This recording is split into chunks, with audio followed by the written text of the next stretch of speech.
বিসমিল্লাহির রহমানির রহিম। আসসালামু আলাইকুম ওয়া রাহমাতুল্লাহ। প্রিয় শিক্ষার্থীরা, আজকে আমি তোমাদের সঙ্গে কথা বলবো অষ্টম শ্রেণীর 11 অধ্যায় নিয়ে, 8 মানে 8 ভালো হওয়ার পার্ট। আচ্ছা, 10-এর অঙ্কটা আমরা পড়ি নাই, তারপর আমরা ভাববো কীভাবে করা যায়। এবার দেখেন 10 নম্বর, নিচে একটি সারণী দেওয়া হলো, এর গড় মান নির্ণয় করো, উত্তরগুলো আয়তলেখ আঁকো। এই যে অঙ্কটা, ঠিক আছে, অঙ্ক তুমি নতুন বইয়ে পাবা, কোনো সমস্যার কিছু নাই। আমি তোমাকে একটু পুরাতন বই থেকে দেখাইছি এবং তুমি এটা ভাবতে থাকো যে আছে কি নাই। আচ্ছা, তাহলে আসেন যে এখানে প্রয়োজনীয় সারণী, যে আর প্রয়োজনীয় একটা সারণী তৈরি করতে বলছে, সেই সারণীটা আমরা তৈরি করে দেই। তাহলে আমাদের আর কোনো কিছু নাই। এখান থেকে বলছে যে আমাদের একটি সারণী দেওয়া হলো, এই গড় মান নির্ণয় করে উপত্যগুলো আয়তলেখ আঁকতে হবে। আয়তলেখ আঁকতেই হবে, এটা কোনো ভুল নাই। আসেন তাহলে, এটা হলো প্রাপ্ত নম্বর। এটা হলো প্রাপ্ত নম্বর নময়ব। আর প্রাপ্ত নম্বর গণসংখ্যা F1, শ্রেণীর মধ্যমান হলো X1। হ্যাঁ, তাহলে X1 আর F1 তোমার এখন একখানে গুণ হয়ে যায়। খুব ভালো করে দেখবা এবং আমার কথাটা বোঝার চেষ্টা করবা। তুমি খামখেয়ালি করবা না আমার ভিডিও দেখতে। তাহলে ভিডিও দেখতে খামখেয়ালি দেখলে কিচ্ছুই হবে না। এই যে 5, গণসংখ্যা 5, এই 17, তারপর হলো 30, হ্যাঁ, তারপর হলো তোমার 38, ঠিক আছে, তারপর হলো তোমার হলো 35, ঠিক আছে, 35, তারপর হলো তোমার 10, তারপর হলো তোমার 7, তারপর হলো তোমার হলো সেই 3, ঠিক আছে। এইটা কিন্তু একসঙ্গে আমাদের সবটাই মিলে হলো আমার 145। এটা 145। খুব ভালো করে দেখতে হবে। 5, 17, 30, 38, 35, 10, 7, 3 একখানে যোগ করতে হলে এর হলো 145। তার আগে 6 থেকে 10 মানে 5 ঘর করে, 6, 7, 8, 9, 10। এবার 11 থেকে 15, 16 থেকে 20, তারপর 21 থেকে 25, 26 থেকে 30, 31 থেকে 35, 36 থেকে 40, 41 থেকে 45, মোট হলো n সমান হলো 145। এবার শ্রেণীর মধ্যমানটা আমার এখন বার করতে হচ্ছে। যেমন এখানে 10 আর 6 16, তার যদি তুমি অর্ধেক করে নেন, সব কিছু বাড়ি হয়ে গেল, তার মানে হলো সেই 8, ঠিক আছে।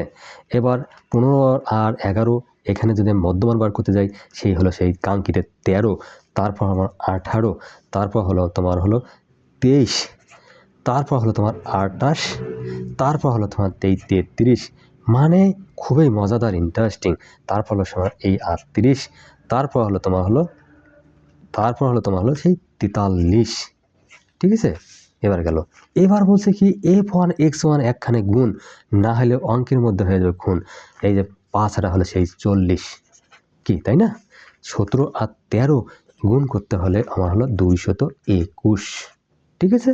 এই 3 সাথে 21-এর 1, ঠিক আছে। তারপরে আমার এইভাবে তুমি গুণ করিয়া কাজ করে ফেলবা। তাহলে তারপর হলো তোমার 540, তারপর হলো 874, তারপর 980, অঙ্ককে বেশি ভালোবাসি। তারপর হলো 330, ঠিক আছে। তারপর হলো 266, ঠিক আছে। তারপর হলো তোমার হলো 129।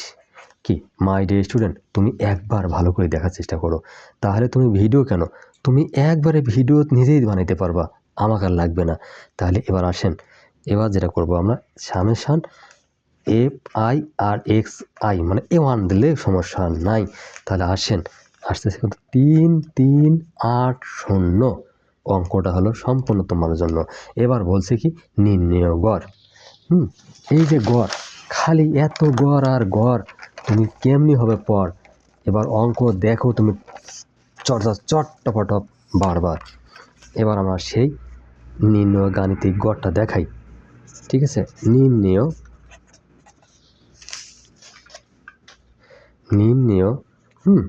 গাণিতিক গড়।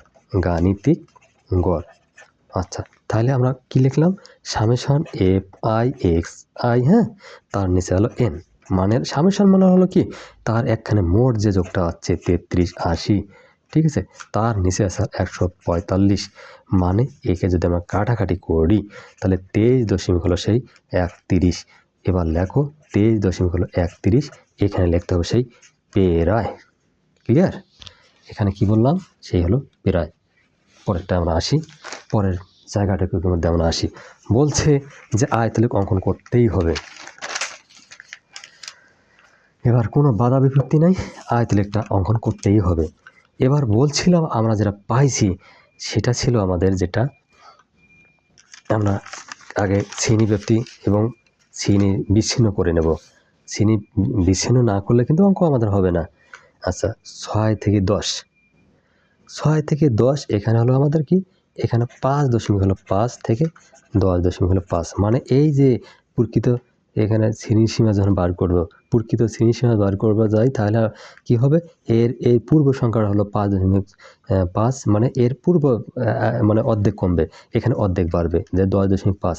তুমি এইটা মাথায় রাখো, এইটা এবার এখানে চলে আসবে 10.5, এবার এই 15.5, মানে তুমি কি পারবা না, এই 10-এর সঙ্গে 0.5 দাও, এটা তুমি এটা কমে নাও, 0.5 কমে নাও, এটা স্বাভাবিক জিনিস। তুমি এই জিনিসটা এবার এখানে লেখো, মানে একবার তুমি খালি কয়েকবার দেখি লেখো না ভিডিওটা, তুমি যদি 2 বার দেখি লেখো, তোমাকে অঙ্কের রাজা বানা হবে ইনশাল্লাহ। এই যে 21.5, তারপর হলো 25.5, ঠিক আছে। ভিডিওটি বারবার দেখ আর নাচ, কোনো সমস্যা নাই। এই যে 25.5, মাই ডে স্টুডেন্ট। এবার আসেন তাহলে 30.5, তারপর এই 30.5 তুমি এখানে আবার নাও, তারপর হলো 35.5, মানে অঙ্ক কি সেই একবারে ব্যাঙ্ক, মাথায় সৃষ্টি করে তোমার ব্যাঙ্ক। এবার আসলে 35.5, এই 40.5, মাই ডে স্টুডেন্ট। এবার আসেন সেই 40.5, মানে হলো কি এই 41 পূর্ব মুহূর্ত যেটা অর্ধেক, মানে 5.5 কমে গেছে। এবার হলো কি এই পদ নির্ভর, মানে এখানে 0.5 কমবে, এখানে 0.5 বাড়বে। এটা কি কোনো ব্যাপার হইলো? কোনো ব্যাপারেই না। এবার আসেন তাইলে আমাদের গণসংখ্যা যে ছিল, আচ্ছা সেই গণসংখ্যাটা আমরা এখন লিখতেই হবে, কোনো আলাপ নাই। তাহলে 5, এই সেই সূত্র, মানে তোমার আবার দেখাচ্ছি, তোমার যে মনে না থাকে, 5, 17, 30, 38, 35, 10, 7, সেই 3, কাঙ্ক্ষিত 3, সূত্র, তারপর হলো তোমার 30, হ্যাঁ, তারপর হলো তোমার 38, হ্যাঁ, তারপর হলো তোমার হলো 35, তারপর হলো সেই সময় 10, তারপর হলো সেই কাঙ্ক্ষিত হলো 7, আর হলো তোমার সেই 3। এবার কোনো আর ঝামেলা তো থাকলোই না। এবার চলে যাই সেই কাঙ্ক্ষিত আয়তলেখ অঙ্কন করতে, আর দেরি নাই। Do you want to learn math? If you want to learn math, then you have to watch my full video carefully. If you keep trying patiently, then I hope you will be successful one day, inshallah. মানে যেখানে ইনশাল্লাহ, যেখানে আছে আল্লাহ, তোমাকে আর চিন্তা করতে হবে না, সেখানে তুমি অবশ্যই পারবি, খালি একটু ধৈর্য ধরতে হবে। ইন্নাল্লাহ মাস সাবিরিন। এই যে আয়তলেখ, এই যে আয়তলেখ, তুমি বলবা যে আমি একটা গ্রাফ পাইনি, কি হয়ে যাতে, তুমি এই গ্রাফটা বোঝার চেষ্টা করো আমি কি বলতে চাচ্ছি। এই যে তুমি যেটা অবিচ্ছিন্ন শ্রেণী তৈরি করছো না একটু আগে, যে 5.5, এই 10.5, 15.5, 20.5, 25.5, 30.5, ভালো করে ভিডিওটি শোনো আগে। তুমি অত পাগল হইও না, আগে দেখার চিন্তা করো, তুমি বোঝার চেষ্টা করো, তাহলে না হলে তুমি কিছুই বুঝতে পারবে না। তুমি যে বোঝোই না প্রথমে, তুমি কি করবা, তোমাকে দিয়ে কিছুই হবে না।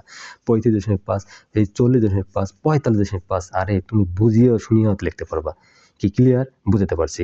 এখানে আবার কি 5 করে উপরে উঠবে, এই যে 5, 0, 5, 10, 15, 20, 25, 30, 35, 40, যদি আরও থাকে 45, 50, 55, 60, 65, যা মন চায় তা আছে, তুমি লেখো আর ভালো করে ভিডিওটা দেখো। এবার বলছে কি সেই কাঙ্ক্ষিত 5, ঠিক আছে, 5 পাইলাম কোথায়? ওই যে গণসংখ্যাগুলো আছে না, এই যে 5, সেই 5 তুমি একখানে করে দাও, মানে 5।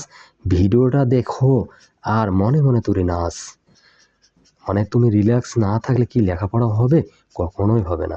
এই যে তুমি 5কে পূর্ণ করে দাও, তারপর সেই 17 মানে হলো এই 15-র পূর্ব উপরে 2 ঘর তুমি যাও, যেয়ে তুমি এই যে একবারে মিলাই দাও, মানে এর নাম হলো 17। আমার বিশ্বাস যে আমার ক্লাস 5-এর যে তথ্যপত্র ক্লাস দিয়েছিলাম, যে রাত 2টার সময় আমি দেখি যে সেখানে 2 ভিউ, 3 ভিউ, 4 ভিউ কেউ না কেউ দেখছে, সেই আশা রেখে তোমার ভিডিওটা দিলাম, এবং আশা করি তুমি মনোযোগ দিয়ে দেখবা এবং তুমি তথ্যপত্র রাজা হবা, ঠিক আছে। তারপর সেই আসলে 30, কাঙ্ক্ষিত 30 বলতে এই যে এইবার আমার 30কে মিলাই দিলাম, মানে এই যে তুমি সুন্দর করে রং পেন্সিল ব্যবহার করবা, পেন্সিল তো বোঝো, মানে যেটা হলো আমরা যে পেন্সিল ব্যবহার করি, ঠিক আছে। আচ্ছা, তারপরে ছিল কত? এবার আমার 30-এর ঘর চলে গেছে। তারপর সে আছে আমার কাঙ্ক্ষিত 38। আমি কিন্তু বারবার দেখাতে চাচ্ছি না, তুমি এখন বারবার না দেখিয়ে তুমি কাজটা করবা। 35, হ্যাঁ, 36, 37, 38, এই যে 38, এই যে, হ্যাঁ, এই যে মিলাই নাও। মিলাই নিলে বলে তুমি কত সুন্দরভাবে ভিডিওটা দেখতে পারবা। ঠিক আছে, এই যে আমি তোমাকে একটু ছকটা দেখাই দিলাম যে কীভাবে আয়তলে কাকে। ঠিক আছে, যে আয়তলেখ আঁকা যে কত সহজ। ঠিক আছে, ক্রিকেট খেলা যে আয়তলেখ দেখায় একটা, সেই রকম ক্রিকেট খেলার মতো তুমি দেখবা।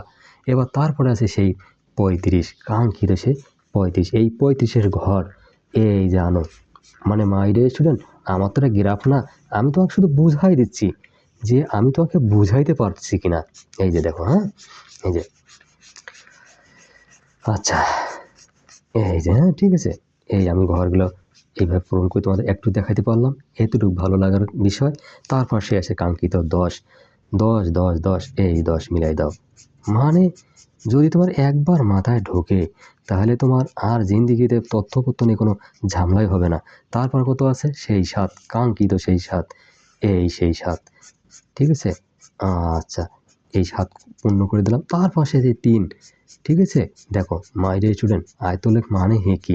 তোমার একবারে জমির ক্ষেতের মতো আয়তলেখ। হ্যাঁ, আয়তলেখ তোমার জমির ক্ষেতের মতো না? দেখো তো, একবারে জমির ক্ষেতের মতো হয়ে গেছে। দেখবা তোমার আব্বুর বড় বড় জমিটা আছে না, একবারে এইরকম গোল গোল এবং একবারে চতুর্ভুজাকারের। ঠিক আছে, মাই ডিয়ার স্টুডেন্ট, তোমার আয়তলেখ লেখা কখন শেষ হয়ে গেল তুমি নিজেও এখন বুঝতে পারলা না। ঠিক আছে, এখন আমরা কিছু কথা লিখব। কথা যদি না লিখি তাহলে অঙ্ক পাবে ব্যথা। এবার আসেন, যেভাবে তুমি করছো অঙ্কটা, এই এক্স, ওয়াই আর ও ছিল, এরা ছিল মূল নায়ক। এবার তুমি সেই সুন্দর করে তুমি একবারে এক্স সাইড নায়কের কাছে নিয়ে পাঠিয়ে দাও। এক্স অক্ষ বরাবর, এক্স অক্ষ বরাবর প্রকৃত, তারপর হলো শ্রেণীসীমা। তুমি এটা মুখস্থ করার মতো মুখস্থ একবার জীবনে করে ফেললে আর কখনো লাগবে না। কেউ বলে যে অঙ্ক মুখস্থ করা যাবে না, আরে তুমি তথ্য মুখস্থ না করতে পারলে তোমার তো তথ্যপত্র না হলে, এই উপত্য তথ্যের অঙ্ক করতেছি আমি, এই তথ্যপত্র সবসময় মুখস্থ রাখতে হয় ওয়াই অক্ষ বরাবর, কারণ তুমি একবার যেটা মুখস্থ রাখো সবগুলো তুমি লিখতে পারবা। গণসংখ্যা, ঠিক আছে, এবং উভয় অক্ষে ক্ষুদ্রতম, আমার কথা গেলে ভালো করে আগে শোনার চেষ্টা করবা তুমি। বর্গের প্রতি ঘরকে, ঠিক আছে, ঘরকে একক ধরে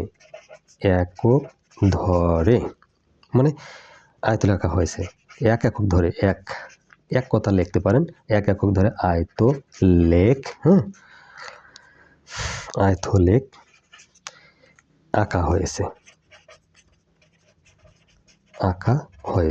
ঠিক আছে, এক্স অক্ষের মূল বিন্দু, ঠিক আছে, এটা মূল বিন্দু আছে থেকে এই 5 পয়েন্ট মানে 5.5 মানে 5.5 ঘর পর্যন্ত। আমরা সবসময় ইংরেজি বলি, বাংলা জাতি, কিন্তু ইংরেজি আবার বলতেই পারি না, কেমন কথা হয়ে যায়। আমি এক রিক্সাওয়ালাকে বলছিলাম যে ভাই আমার কন্ডিশন ভালো না, ঠিক আছে, কয় হ্যাঁ কন্ডিশন মানে তো কন্ডিশনে, তাহলে আসে ভাঙা চিহ্ন দিয়ে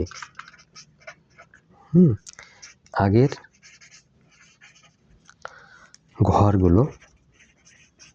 ঘরগুলো বিদ্যমান বোঝানো হয়েছে। ঠিক আছে, এই ছিল আমাদের সম্পূর্ণ 10 নম্বর অঙ্কটা। সম্পূর্ণ অঙ্কটাকে আমরা শেষ করতে পেরেছি। ঠিক আছে, আমরা সম্পূর্ণ 10 নম্বর অঙ্কটাকে শেষ করতে পেরেছি। এখানে যেটা আমাদের বলছিল সেইভাবে আমরা অঙ্কটা করে ফেলছি, কোনো সমস্যা নাই এখান থেকে। ঠিক আছে, তোমরা ভালো করে আমার ভিডিও দেখবে।